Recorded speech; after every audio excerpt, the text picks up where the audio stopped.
Hi, welcome to Snap Happy, the photography show. I'm Maddie Sloane. And I'm Jason Edwards. Jace, where are you taking us this week? Well, earlier in the year I took a trip to Tasmania. The landscapes are amazing, incredibly beautiful, but so is the history. There's just so much to see. And you took this shot. What are we looking at here? This is the separate prison at Port Arthur Historic Site, and it felt incredibly eerie. Well, let's go to Tassie and check it out now. With spectacular scenery, unique wildlife, a fascinating history, arts and culture, Tasmania is truly an inspiring destination to explore and photograph. This week, we begin our expedition at Cradle Mountain, just over 2 hours west of Launceston. We're here to find the Fagus tree, Australia's only cold climate deciduous tree. And it's autumn too, so I'm hoping to find spectacular colour. Let's go and see if we can find some. The Fagus tree is only found in Tasmania and in some pretty hidden away places too. So I've met up with Ranger Kate Burton to ask her where we might find some. Well, Fagus prefers cool, damp places and it's only found in the Tasmanian highlands, so anywhere above an altitude of about 800 metres and with a good rainfall, so usually about 2 metres per year. So in Cradle you'll find Fagus in particular pockets. You'll see that it's found mostly in these dark green areas, so around Hanson's Peak and Twisted Lakes, around Cradle Lake here, and back behind Cradle Mountain there. So they exist basically in remnant pockets now, just as the habitat and the climate has changed? That's right. I guess because it's so specific, the environments that they are found in, that's the draw card that people want to come and see, and they'll make the effort. I guess the most enjoyment that people get out of it is when the Fagus is turning. So I guess autumn, it's a deciduous beech, so it does turn, the leaves turn this beautiful orange, red or gold colour before they drop, and that's what everyone comes to Cradle or Mount Field in Tasmania to see. That's sort of what I'm hoping to see, obviously, if I can get through the weather. Cradle Mountain was wet, windy and cold, but it was going to take a lot more than that to stop us finding the Fagus tree. And Ranger Kate Burton knew just where to look. Cradle Mountain is a photographer's dream. If you're ever planning to visit, try and come here when the Fagus are turning. The trees are spectacular, the habitat's pristine, and you'll get some amazing imagery. But don't be turned off by the weather, because even on a grey day, there's something incredible to see. Whether you're an amateur or a professional, the goal should be to tell a story through your pictures. How do I shoot the Fagus? Well, I normally start wide, taking in the whole tree, the landscape, the habitat, and then gradually I work my way in. What I'm looking for in the end is basically a life story, a tale of the Fagus and how it survived for millions of years in one of the most inhospitable habitats in Australia. Now that's just not about the beauty of the golden leaves for me. It's also about the texture of the trunk, where the roots go into the rocks. Here, surrounded by fallen leaves at the end of the Fagus season. It's all important. So when you're thinking about shooting something like a plant or a tree, think about the life cycle. Think about how you would like to tell other people about what you saw. That's the key to success. The weather's been chasing us around Cradle Mountain since we've been here, and this afternoon the snows are due. So pretty much these leaves will all be gone by the morning. It's been absolutely spectacular. The Fagus have really put on a show. I couldn't be happier. Looking forward to getting warm again though.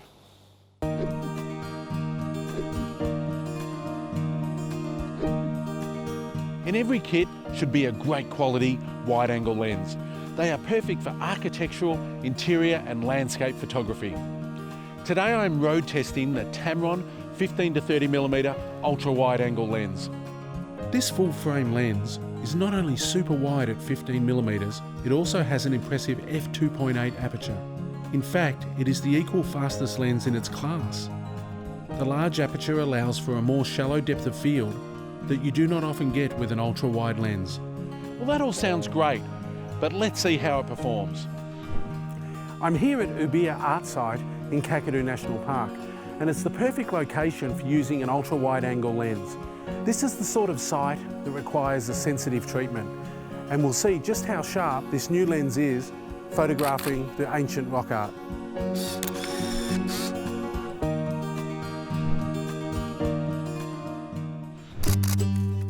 One of the things I love about ultra-wide angle lenses is you can actually use them like a macro lens. You're not going to get life size or half life size, but you can get really close to your subject and maybe enhance certain elements. Here I'm using the ultra wide angle lens to enhance the curves and thereby the sun shining through the leaves of this pandani.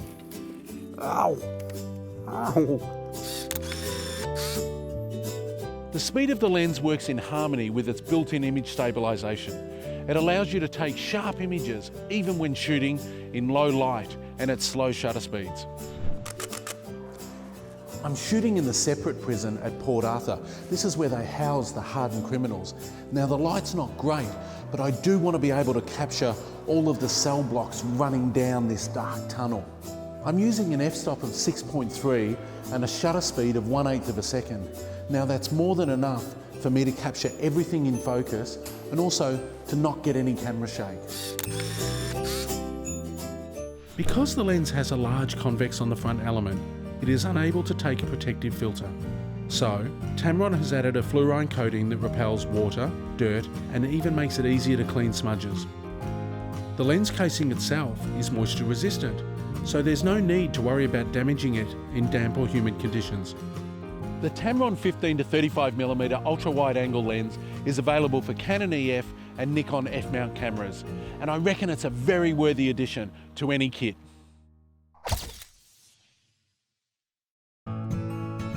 Paul Arnold is well known around the world for his stunning panoramic nature images from the top end of Australia. When we were in Darwin, we took a visit to his gallery, which showcases some of his best work. Now you're a bit of an icon in the Northern Territory. I mean, I've come up here and all I've heard is Paul, Paul, Paul. Tell us a little bit about your career. I've been out in the bush for, 25 years. I left school and went bush. All my jobs have been out bush. I drove out Australia. And about 9 years ago, picked up a camera. Yeah, and then down the markets, shot a few shots down the markets, and I know I'm one of those people, it's all or nothing. And over the years, developed this, and yeah, but in all reality, I'm just a bloke from the bush trying to make a buck. And I mean, you've obviously got a great eye. What's the driving force for you? If you go out on a shoot, what are you hoping to do? I don't know. Yeah? Yeah, seriously, I always say to people, it's hooked up in the camera and what the camera can do. I say to people, you've got 2 eyes and 1 heart, right? Train your eyes and use your heart. It's more than clicking. So I like to just try and see the shot, leave the tripod there, walk away, come back to the tripod, not happy, move it. And I guess most professionals, that's what we do. It's one of those things they're trying to explain to people that you don't have to capture every single second of the day and hope you get a shot at the end of it. I don't know who taught me or how it taught me, but that's just something I picked up, and yeah, it works. Now, Paul, this is a magnificent image that we've got here. I love it's almost a monochrome in black and white. What can you tell me about this shot? Went to bed and I got up in the morning and no joke, I couldn't see my hand. The mist, this is wet season, it was unusual, and the mist was that heavy, and I'm just going, what do I do? It was completely blooming because it wasn't what I wanted. I didn't know what I wanted, but it was completely different. The mist had lifted at this fence line, and you don't have time to think about it, because I didn't plan the shot. I had no idea. I've just gone, what looks good, and it becomes instinctive. Have you entered it into any photographic awards or anything? I recently went in the S1EP3 awards for the Northern Territory, and yeah, this one actually got a gold, was one of 3. Oh, got the gold. Got a gold, so yeah. Oh, fantastic. Now there's 2 shots side by side here, Paul. One is obviously cattle. Yep. The other one is a windmill. That first shot took me probably, take half hour until I got it, and then the second shot took me 4 days. It makes me laugh because the cattle, they come and go and they're moving and they're supposed to be hard to work, and then the windmill's not going anywhere. Yes. But it takes me 4 days to photograph a windmill, so it's just not quite right. Problem was, I was trying to get the sun on the blade. When you blow it up really big, you can actually see right down the end of both roads, there's 2 more windmills. But you've got to blow it big to see it. And you're not pulling that out of 35mm? No. No. The Paul Arnold Gallery is open 7 days a week and is located in the heart of Darwin on Mitchell Street. If you're in Darwin, you won't want to miss it. So Maddie, you've just been on holiday. I have, Jace. I went to Morocco. It was a crazy, amazing experience, and there was great photo opportunities too. What sort of stuff did you shoot there? Oh, we went in the desert for 2 nights, so it was absolutely beautiful. We watched the full moon rise, which was gorgeous, and Susie the camel, some great shots of Susie the camel. And the colours and the contrast, was it all magnificent? Yeah, no, it was beautiful. The desert was that bright orange colour. We've got some great photos of Caspers and the set of Gladiator too. So you took thousands of images? Too many photos, and when I came home, I didn't know what to do with them. So, you know, you can upload them to social media, but they get lost in the endless streams of videos and images and things like that. So I made a book. How did you do that? Snapfish, online. It was really easy and simple. I'll show you. You just log on, create an account. It's super easy. Upload the photos. I did about 40 for this one. Yep. Pick the size of the book. I went with a nice gloss print and a hard copy. Upload them. I had a few panoramic photos, so you can put them on 2 sides as well. You can edit them, you can do it with a white background, and you can keep the travel font as well. We've got different forms there. Super easy. Press OK. Sent right to home. And how did it turn out? Let's have a look. Let's have a look. Now, Mads, the quality of the book is fantastic. The colours are great, there's fantastic colour separation, the paper's really good quality. All of our images look great online, but never underestimate how special it can be to sit down and flip through the pages of a book, especially when they represent your experiences, whether it be a holiday or just family moments. I only did my first personalised book in the last couple of years, and I have to tell you, it was a great experience. It was a lot of fun, but then to see my family in print was really, really special. Mads, this is great, and it's a really great representation of your time in Morocco. I mean, on the back here, you've personalised it. It's got your photo and a little blurb, and on the spine, it's even got Maddie in Morocco, which is great. Yeah, Jace, I'm really happy with it. It looks awesome, and it was so easy to do. So why not check it out yourself at their website?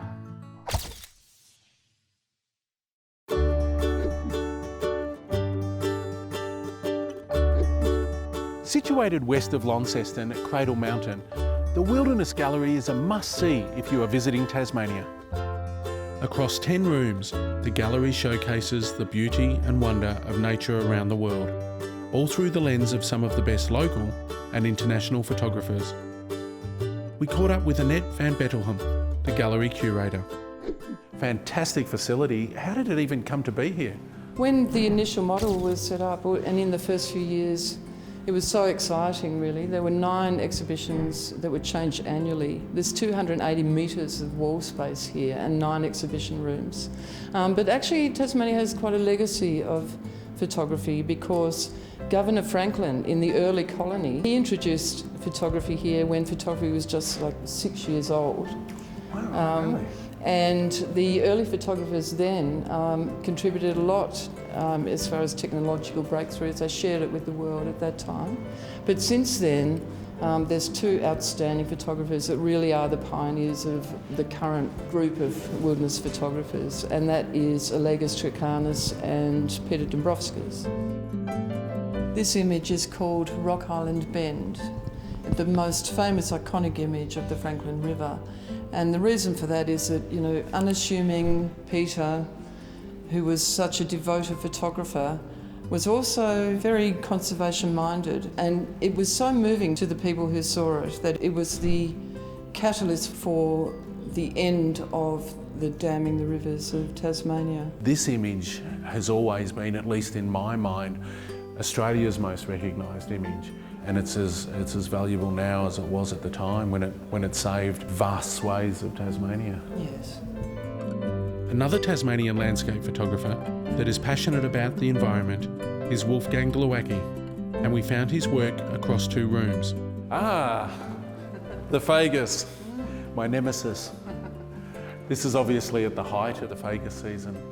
One of the shots I noticed when I first walked in was this one over here, and I thought it was just a really interesting interpretation of bubbles within, could have been a stream or it could be a trickle of water, I don't really know, but I actually like it when I see photographers pay enough attention to something that probably everyone else steps over.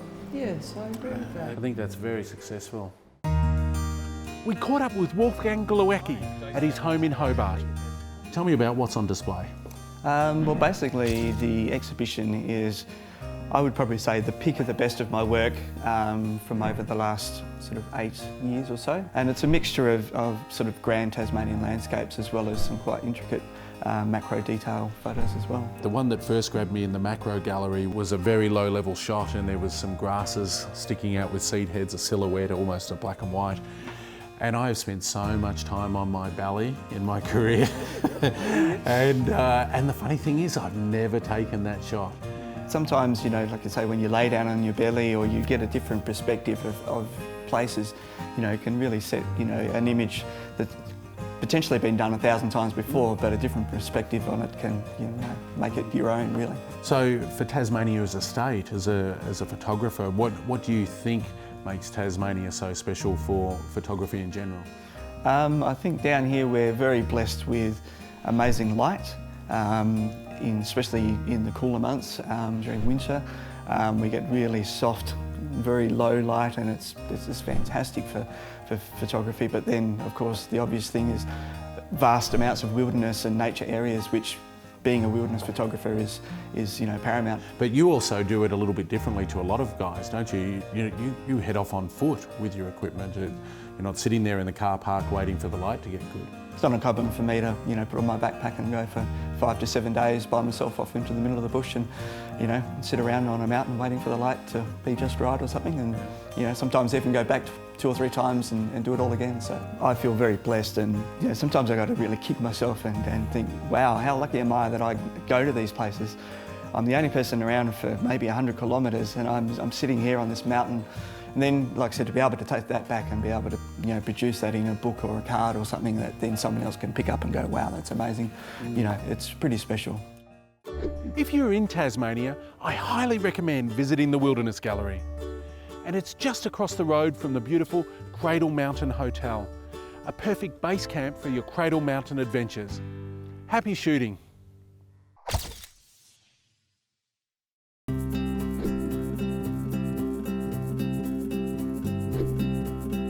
Port Arthur is a small historic town and former convict settlement. It is one of Australia's most significant heritage areas, and it's a photographer's playground.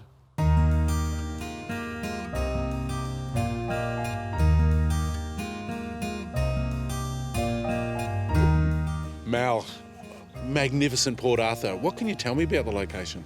So Port Arthur was a penal colony back in the 19th century. It opened up in 1830, operated until 1877. And during that time, they estimate around 12,500 sentences served, but only by about 7,500 convicts. I mean, it's beautiful now, the gardens, and we're right on the water, but I'm sure back in the day, this wasn't somewhere that people went, oh wow, look at the lovely trees. It actually was. Oh really? Some of the really early descriptions of Port Arthur talk about it being a romantic settlement nestled amongst the foothills, that kind of thing. So they waxed lyrical about this place. So what can we hope to see here at Port Arthur? So you've got 30 buildings and ruins left. A lot of them unfortunately destroyed by bushfires. Spread out over a 100-acre site. Beautiful gardens all around, gorgeous harbour. Pretty amazing place to come for photography. Yeah, and we had about 7 seconds of sunlight, which we just went, yes, there's sun in Tasmania. But look, we might get a little bit of weather come through, but I think from a photographer's perspective, that can add to the ominous nature of the history of Port Arthur. Absolutely. Walking around Port Arthur, your imagination starts to wander as you reflect on what it would have been like almost 200 years ago, when it was home to some of Britain's hardest criminals. When visiting an historic site, it's really crucial to try and translate the history, because at the end of the day, that's what helps us move forward as a people. These outlines that I'm standing on represent the cells in the penitentiary, and as you can see, they're tiny. It's hard to imagine anyone being confined to these sort of spaces. Now, to me, photographically, this is fascinating because the cells are small and they're also very linear and geometric. So that's going to be my goal, to translate what it was like for these men to live side by side in such a harsh environment.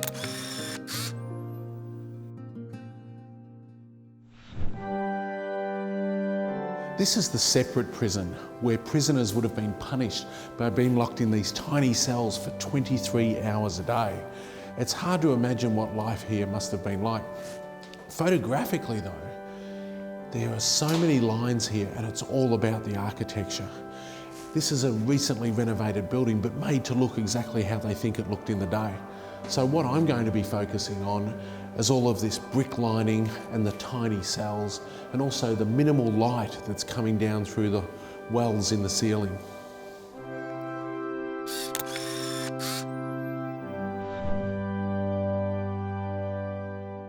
Something that's worth keeping in mind when photographing architecture is not just the entire shape and form of the building, but also the details. The fantastic texture in these old bricks, the lichens that have grown there over the last couple of hundred years, and also the wear and tear. And keep in mind that this, for a lot of Australians, is where our history began on this continent. So try and suck in some of the emotion and think back to, you know, how our great country was founded.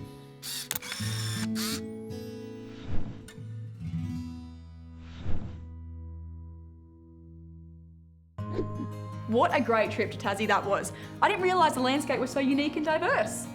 It is. Every time I visit, I'm blown away. There's just so much to photograph there.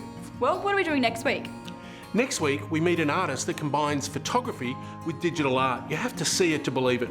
Well, I'm intrigued, and if you guys are intrigued as well, why not head over and join our mailing list at snaphappytv.com for exclusive content, competitions and offers from our partners. See you next week on Snap Happy, the photography show.